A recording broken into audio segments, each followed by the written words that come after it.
The battle for first place in the National League West begins tonight. Welcome into another edition of Friar Territory.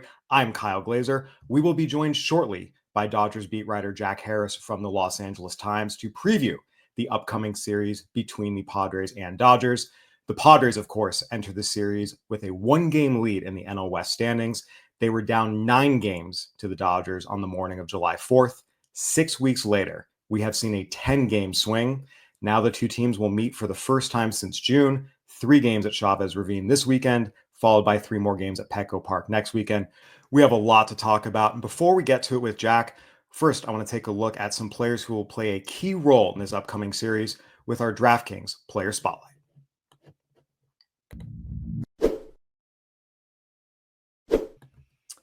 Freddie Fermin, the Padres' new catcher acquired from the Royals at the trade deadline, is the subject of this week's DraftKings Player Spotlight.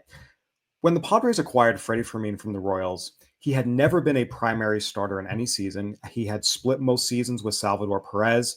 He was 30 years old. There wasn't a lot in his track record to suggest that he would be a standout catcher. He never ranked as a top 30 prospect in the Royal system at any point for Baseball America. This was a guy that in a lot of ways had to prove that he could be a starting catcher in the major leagues. And the Padres, needing a catcher upgrade, took a chance because he had never done it before. What Freddie Fermin has done since coming to San Diego is not only prove that he is capable of being a starting catcher, but he is capable of being a frontline starting catcher and a key component of a playoff team. He has been the most pleasant surprise of the Padres trade deadline haul and has had an enormous impact on this lineup and on this pitching staff. Since Freddie Fermin came to the Padres, he is hitting .355 with an .878 OPS. It's a small sample. He's only played 9 games. I think it's safe to say it's not fair to expect him to hit .350 the rest of the season. But what he's done already has lengthened the Padres lineup and made them dangerous 1-9, which was something that was not the case for most of this year. In terms of Freddie Fermin, what he's done offensively, what's most noticeable compared to Martin Maldonado or Elias Diaz, he's just so much more athletic. And look, you understand that. Maldonado was 38 years old, and Diaz is a big, big boy.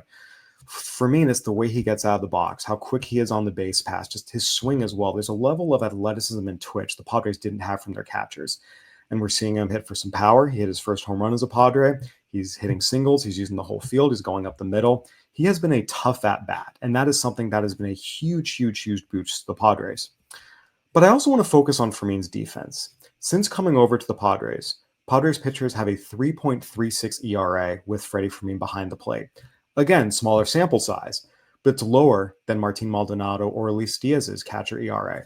And Dylan Cease, I thought, spoke about it most poignantly when he talked about how Freddie Fermin just calls a great game. We focus so much with catchers on framing and how good is their arm, and those are important. But at the end of the day, you have to call a good game for your pitchers. And I thought that was what was most noticeable. Dylan Cease talking about how his 2 really, really good starts post-trade deadline have come with Freddie Fermin behind the plate. That's Fermin's game calling. That is really, really standing out, his ability to manage a game. Then you got on top of it, he is controlling the run game. He's doing a much, much, much better job in terms of just sticking pitches and receiving than Elias Diaz was doing. Again, all the metrics are good. Defensively, everything is there. The athleticism we see in the box is also translating behind the plate. Freddie Fermin was by no means the biggest name traded at the trade deadline and was certainly by no means even the biggest player traded to the deadline to the Padres. But already he is showing himself to have been one of the most impactful trade deadline additions in terms of how he has altered his team's fortunes, primarily in the lineup, but also what he's done defensively has been an upgrade. It's just been really, really impressive to see, and it really has shown that he just needed a chance.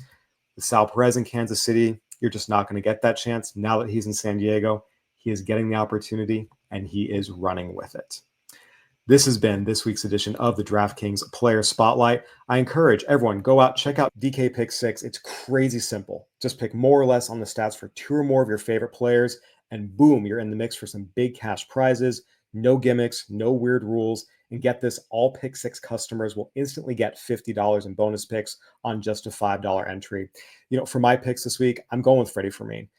Right now, in this opener against Clayton Kershaw tonight, he's at 0.5 hits. I'll take the over, make that bet that he will get a hit tonight.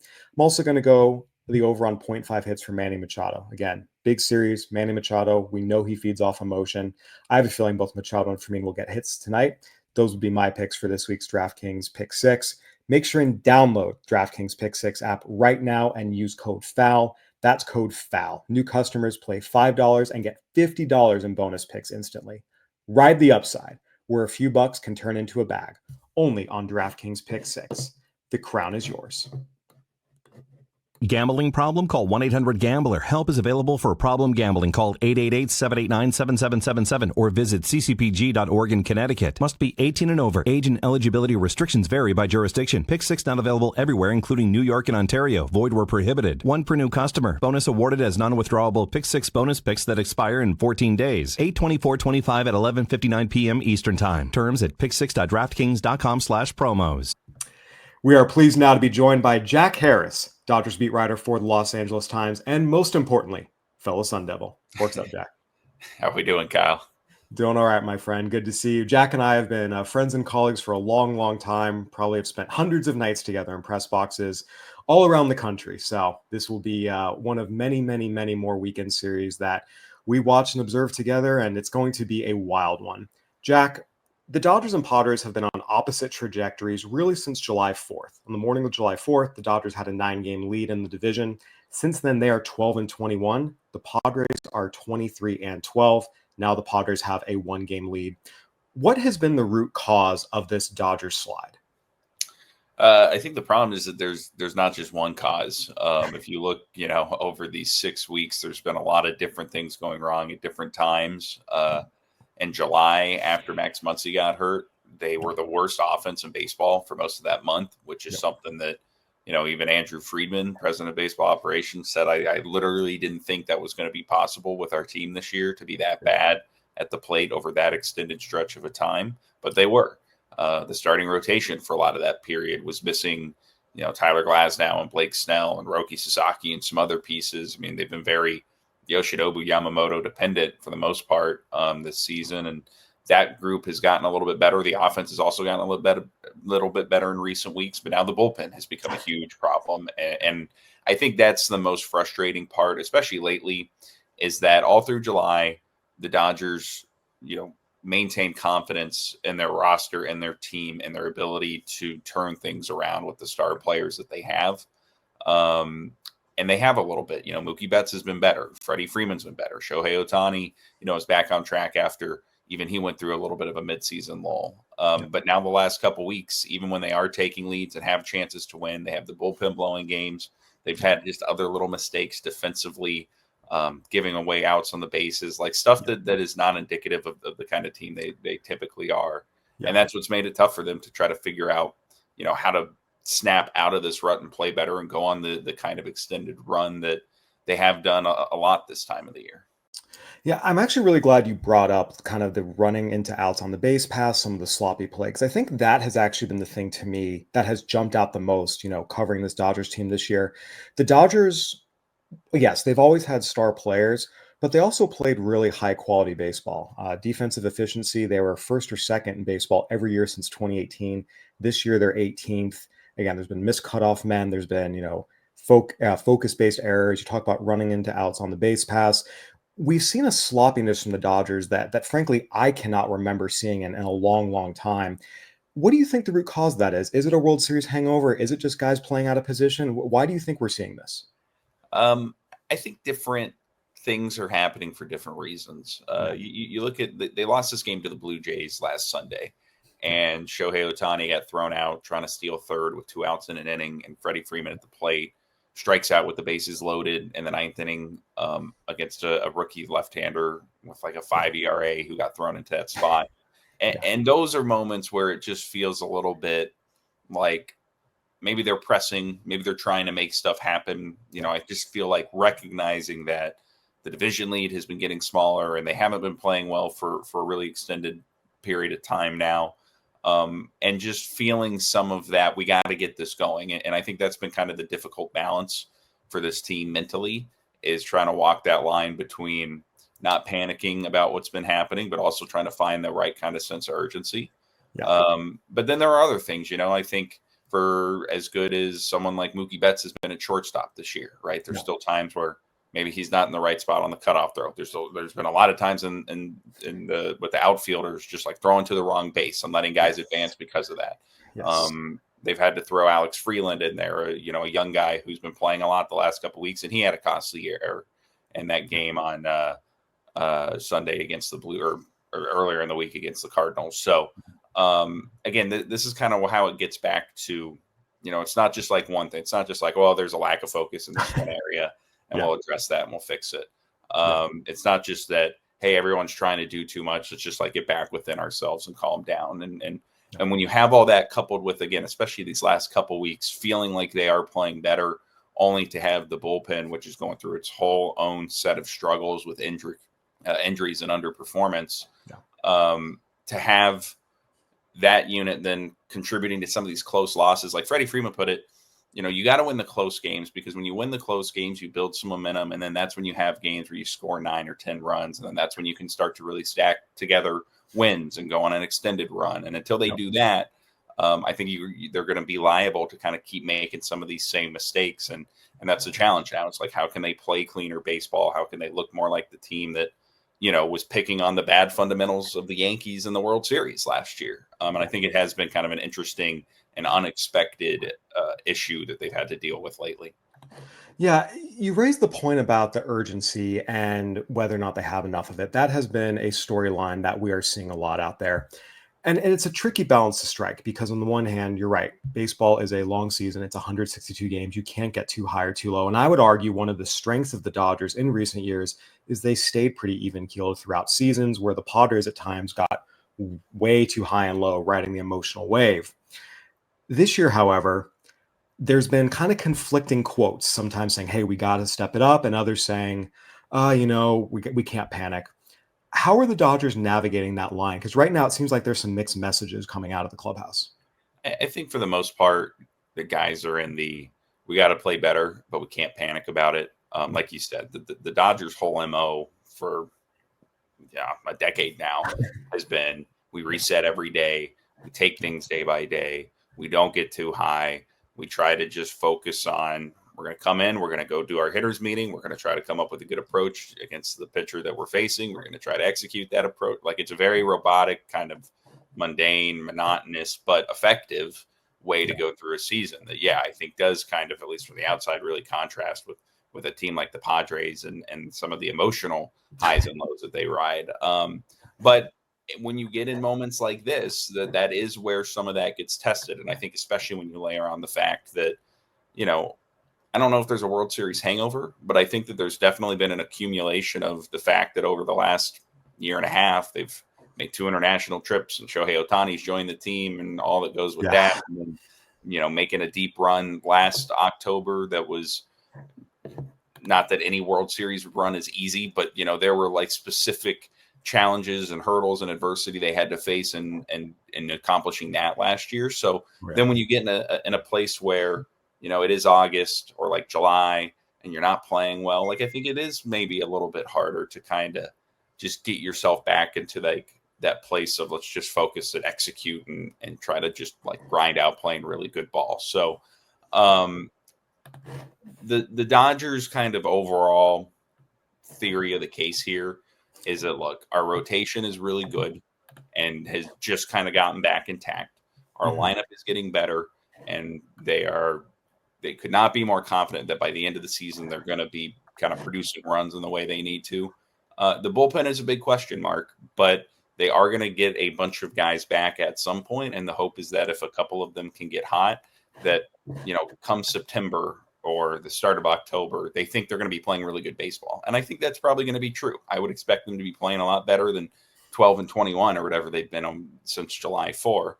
The problem is that if they don't play better baseball in the next 2 weeks and fall 4 or 5 games behind the Padres after these 2 upcoming series, it's going to be really hard to track them down. And then even if you are playing better by the time you get to October, you're going to have to go, potentially on a longer path through the playoffs, playing more road, like all the things that kind of remind me of the 2021 Dodger team that, couldn't win the division, trying to defend a World Series that was really good, but then just kind of ran out of gas at the end. So that's kind of the internal conflict here with the team, is like trying to understand, look, if we just keep doing what we're doing, we think we're going to be playing a lot better at some point. Yeah. But if that some point doesn't come soon, they're going to put themselves in the kind of spot they really don't want to be going into the playoffs. Absolutely. In terms of the matchup this weekend, one of the key head-to-head matchups that I think will determine the course of the series is that Dodgers bullpen against this Padres offense. You've talked about it. This Dodgers bullpen has had a really, really difficult time closing out games recently. The Dodgers' last 5 losses, they've all been pinned on relievers. We've seen 3 of their last 4 losses. The Dodgers have blown games in the 8th inning or later. And this is against a Padres team that has 30 plus comeback wins this season. Nearly half of their wins are of the come from behind variety. What are you expecting from the Dodgers bullpen coming off, frankly, just a terrible series against the Angels, blowing games left and right against just a team that, frankly, is not very good, a sub 500 team? What are you going to be looking for out of them? Because look, Michael Kopech, Kirby Yates, all the guys they're waiting on to come back, they're not back yet. They've got to ride with who they have, and who they have, those guys have not been getting the job done. Yeah, I mean, the 2 important guys right now for them are Blake Trinan and Alex Vezia. If they could get even those 2 guys going, I think it kind of helps settle down the back end of games. It gives you some stability, and then you can figure out how to fill in pieces around them. Blake Trinan has just not looked good coming off the IL a couple weeks ago. Maybe not a huge surprise given how much he had to pitch last October. The fact that he got hurt earlier this year with an arm injury, and clearly just isn't executing pitches, finishing pitches in the way he wants to right now. His command's been shaky. Alex Vezia has kind of battled the same thing after having a really good year up until his last 3 outings in which he's given up runs and given up late leads. And like, that's kind of the whack-a-mole problem that they've had with this pen, right? It's like someone like Alex Vezia had been a stabilizing force for a lot of the year until now that he's the one guy that they had left that they really have trusted for the whole season. Now he's starting to falter. So I think it starts with guys like that. They've been leaning a lot on Ben Casparius as another right-handed pitcher. Edgardo Enriquez has kind of moved into a little bit of a leverage role here. The 102, 103 mile an hour throwing prospect who came in and replaced Brock Stewart. Justin Wroblewski's still in the pen right now. But obviously, like this, the game on Wednesday against the Angels that the Dodgers played was a great epitome of the challenge that they have down there, because Dave Roberts begins the 8th inning feeling like having Justin Wroblewski pitch a 3rd inning of work was his best choice. When he walked a couple guys, he felt like he could only go to Edgardo Enriquez because Vezia and Trinan were down that night. He couldn't get out of the inning. And then even if the game had gotten to the ninth, it would have been Alexis Diaz, who's been fine for the Dodgers. But, still not the guy who was an all-star closer for the Cincinnati Reds a couple years ago. So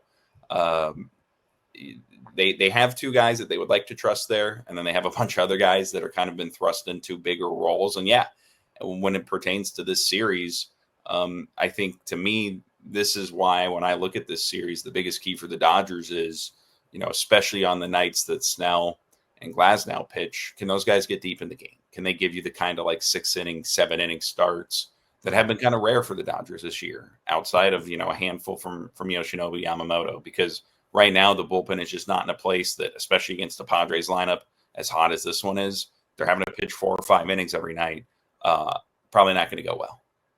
Yeah, absolutely. And it's interesting. You talk about this Padres lineup and how it has become a strength of the team after being a weakness for so long. I think when you put these 2 teams head to head and match them up, when healthy, both their starting rotations, at least the top 4, are comparable in the sense that they're 2 of the best in baseball. The lineups, now that the Padres have bolstered their lineup at the trade deadline, when everything is clicking, both these lineups are very, very dangerous. The Padres have a clear edge in the bullpen, and I would also argue the Padres have a clear edge just in terms of playing sharp, clean, quality baseball, which makes a big difference. But the Dodgers lineup versus the Padres starting rotation, and really the Padres entire pitching staff, is another matchup I think that is going to be really, really magnified this series. Just because, again, look, the Padres, even with some of the starting pitching injuries they've had, they've been a top 5 pitching staff in baseball all year in terms of ERA, opponent's batting average, whip, every category. The Dodgers, and you alluded to this earlier, since July 4th, they're bottom 10 in baseball in batting average, OPS, runs scored, and it really is shocking to see a team that has the quality of players it has, especially in the top half of the lineup, be bottom 10. What has been the problem? Has it been approach-based? Has it been some bad luck? Has it been just holes at the bottom of the lineup with guys having to rotate in? How has this offense struggled this badly for this long? I mean, they just had a lot of guys not swinging the bat well for a lot of the season. I mean, it starts with Mookie Betts, probably like the best example of this, who for a lot of different reasons has just been off. You know, he had this stomach virus at the start of the year that kind of set him behind the 8 ball and made the start of the year a little awkward for him, trying to get his swing line back up. He's been playing shortstop, which I don't know how much it's been hurting his swing, but I certainly don't think it helped him try to get out of the slump over the course of the year. Now, he has been better lately, but on the whole this season, is still under league average production, which is just crazy to think about for a guy who 13 months ago looked like he was making a push for a potential MVP award before breaking his hand last year. Teoscar Hernandez has not looked good since coming off of an injury and just trying to figure out, where his swing is at. And he had a growing adductor thing, and then he fouled a ball off his foot. And it's like just one of those things that, Tommy Edmonds been out hurt. Kike Hernandez has been out hurt. Max Muncy missed a month, which is really when the offensive downturn began. Freddie Freeman overall has been good, but was really hot at the beginning of the year, then really cold for a 6-week stretch for a lot of July himself. He's been better lately. And even Shohei Ohtani, is not playing at that level we saw at the end of last year, where he was hitting close to 400 and getting on base literally like every other time. And while you don't expect that, you do hope that he's closer to that version than the guy who's been striking out 2 or 3 times a game over for a large stretch of this last 6 weeks here where they've struggled. So it's I think when it comes to the team approach, there is probably a little bit too swing and miss, too much chase. But again, some of that comes down to the fact that, guys are just kind of off mechanically, that you're having to rely on, when they've had to replace Max Muncy or you look at their bench depth for a lot of this year, it's been a little bit trying to piece things together. Like James Outman got a lot of at-bats, which I don't think, was probably part of the plan coming into the season. So they've looked better lately. Lately, the problem has become that they're getting opportunities and just not cashing them in. Like, for as much as the bullpen's been a problem, an equal one has been that they haven't extended leads when they've had opportunities to. But, like at the end of that game Wednesday, they went 0 for 16 against the Angels bullpen down the stretch. And that's where, especially if they can, typically, especially when it's come to the Padres, they've done a good job of putting together game plans of at least stressing pitchers, opposing pitchers from San Diego. But that's only so good if you can then take advantage of forcing the bullpen to pitch a lot. And I think that is going to be a big question this weekend is, even if they can knock some of the Padres starters out of the game, and then you start, looking at tonight with some of the uncertainty about, how the Padres are going to handle that, that could be helpful. But this Padres bullpen's really good. And if you have guys that are still feeling a little bit off or that, slip back into one of those slumps, it's going to be difficult because there's a lot of talent in that group. Yeah, Michael King going on the injured list with knee inflammation after just coming off the IL with his nerve issue in his shoulder certainly is not ideal. We'll see how the Padres kind of piece everything together. Jack, just to kind of wrap up here, we've talked about since July 4th, obviously the Padres and Dodgers have been on opposite trajectories, but it's been really, really extreme recently. Padres are 14-3 in their last 17 games. The Dodgers have lost 4 straight and 7 of 11. Do you feel like coming into the series, the Dodgers are going to be able to say, hey, clean slate, and we'll see the kind of caliber of baseball we're used to seeing from them? Or do you think the trajectory they're on, is indicative of a bigger problem? It's not something that they could just snap out of, at will against a rival. Yeah, I think that the overall trajectory has been in some ways a little bit better than it was in July, like I said, because in July, they could not generate chances offensively. They were struggling to pitch consistently from the rotation. And now the problem has just been like closing out some of these games, like of that dropping 7 of 11. Honestly, they should probably have won 7 of their last 11 if you look at the balance of just how they've played overall. I do think facing the Padres, like the thing I'm most interested about this week is these games are always different. And I think even for a even-keeled team like the Dodgers, test them emotionally and from a intensity standpoint in a way that in some years has been bad. You look at 2022, they can't match the Padres' intensity in the postseason and they lose. You look at last year, I think they found a better way to do that, especially being down in that NLDS. I think even going back to that regular season series at the end of the year when they clinched the division, and then obviously and what became very contentious matchups earlier this season were able to win 5-7. Yeah. So when it comes to like cleaning the slate and kind of resetting, I think this weekend does offer an opportunity from that standpoint. And just the fact that it's like, look, who cares if we're struggling or whatever? Like, we just need to win these games because we really hate losing to those guys. But at the same time, if they can't, like even Dave Roberts talked about this week, if they can't match that intensity level, it's tough because the times they have it in the past against the Padres and this specific matchup, it becomes very evident, and you see it in a lot of different ways, whether it's just playing clean baseball or capitalizing in those leverage moments when you can, or just having the confidence and the swagger to kind of get rallies going when you're facing a good bullpen and stuff like that. So that's what I'm really curious to see this week. I think this does help in one way. But if the Dodgers continue to slide and drop this series or get swept again, I mean, there's a lot of ways that the negative vibes, for lack of a better term, that have been surrounding this team coming into this series could get a lot worse if they don't play well. Yeah, certainly going to be a pivotal series in determining the overall outcome in the National League West. Padres, Dodgers, it's always exciting. A lot of close games, a lot of emotion. I expect nothing less from this series. Jack, thank you so much for joining us. We appreciate your expertise and insight. Cool. Thanks, Kyle. Hey, we love ripping slab packs on Arena Club. I just ripped one in a Ruby pack. Those are fancy schmancy, Kip. And I pulled a Matt Shaw 2023 Bowman Draft Aqua Lunar Crater Refractor card. And guess what? I got a little offer. You get the instant offer right away. Okay. So they're offering me $121 to sell it back, and then I can get a new slab pack. What do I do? I want to see this thing. Hold on. Look at that. That's a beautiful card. You know what? I think that's a safe bet. I think it's going to make you a little bit of money. I think the more big league time he gets, I'd almost take the deal, though. I'm in it for the chase. I like opening more packs. I think that 121 can buy you a couple more slabs to open. And I think you keep chasing until you get something you really like. But that's the best part about it for me. That's right. You can sell it back, $121, and then open up another slab pack. Use the code FOUL to receive 20% off your first slab pack or card purchase at arenaclub.com/foul. Once again, that was Jack Harris, Dodgers beat writer for the Los Angeles Times. Again, this is going to be a great series, and Jack highlighted a lot of really, really important points. Can the Dodgers starting pitchers pitch deep into games, take some stress off their bullpen, because their bullpen, they're missing most of their best guys. This is a Padres offense that loves to stage late game comebacks.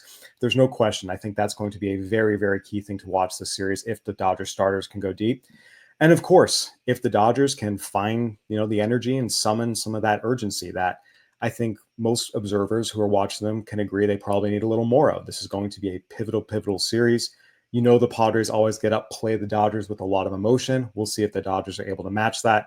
Either way, it should be a very, very fun weekend at Chavez Ravine. This has been another edition of Friar Territory here on the Foul Territory Network. Go ahead and give us a review, Apple, Spotify, YouTube, whatever platform you're watching and listening on. We'd love to hear from you. Go ahead and hit that subscribe button. Leave us comments, 5 stars, all the good stuff. It helps us out big time. For Jack Harris, I'm Kyle Glaser. Thank you for watching and listening. We will see you to wrap up the series.